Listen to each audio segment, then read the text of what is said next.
Well, after concluding that Rwanda visit, Chinese President Xi Jinping flies to South Africa tonight.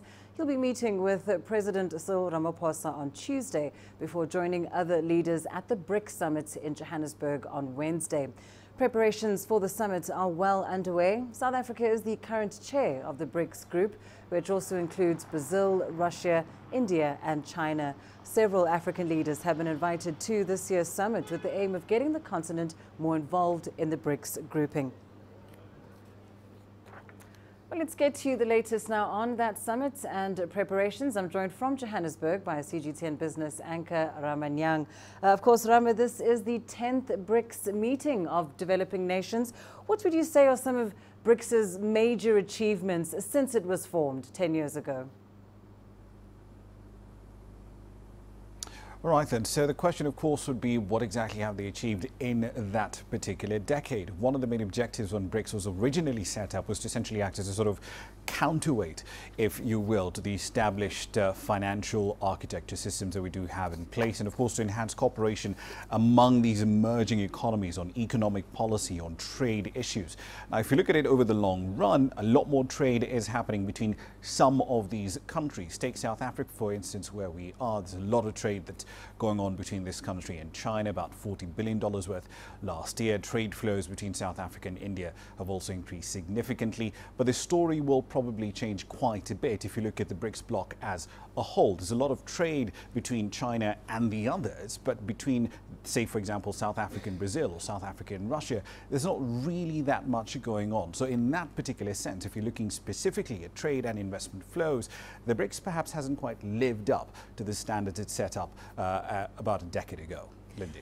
And of course, Rama, as we know, President Xi Jinping is making his way to South Africa. And of course, his state visit will coincide with the BRICS summit taking place in Johannesburg. Just talk us through some of what makes this connection so strong between South Africa and China. Right, South Africa and China, of course, we should point out at this point, China is at the moment the biggest trading partner for the African continent as a whole, has been pretty much since around 2012. And within that context, South Africa is its biggest single trading partner on the continent. You're also seeing quite a bit of investment flows coming in from China into South Africa. That, however, is still dwarfed by her more traditional Western partners, if you like, from the EU and the United States. We are seeing a lot more cooperation in a range of areas. Trade and investment, of course, flows between these two countries are still fairly significant, and we do expect that that will continue to grow in the future. We're seeing a lot more FDI coming into South Africa, but at this particular point, given the context in which this meeting is taking place, there are concerns among the business community as to whether or not South Africa and investments here could be jeopardized by the trade war that's essentially been sparked off by the current US government. That's going to be a bit of a theme, if not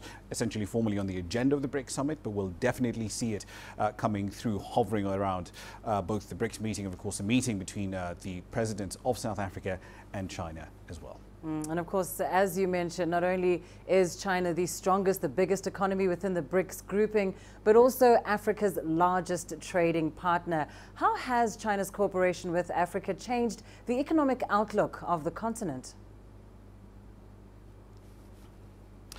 Well, the main one where you'll actually see this change, if you will, is in infrastructure. If you roll back the clock to, say, 2006 or 2005, back then African countries were pretty clear they need more roads, they need more connectivity, better transport, better energy, and so on and so forth. But finding the money to actually build a lot of these facilities simply didn't exist. It wasn't easily available from the traditional sources. And remember, back then, a lot of African countries couldn't just go to the market as they do right now, issue a Eurobond of $1, $2, $3 billion and get the money they need to then plow back into infrastructure.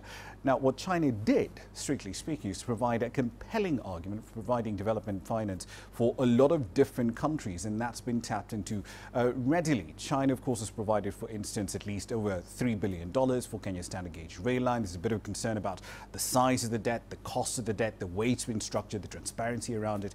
Granted, those are all questions that are available, but what is not disputable at this point in time is the fact that the funding was available, and quite a few countries have put it to good use. Now, will that continue for the next 10 years? That's entirely up to policymakers on the African continent.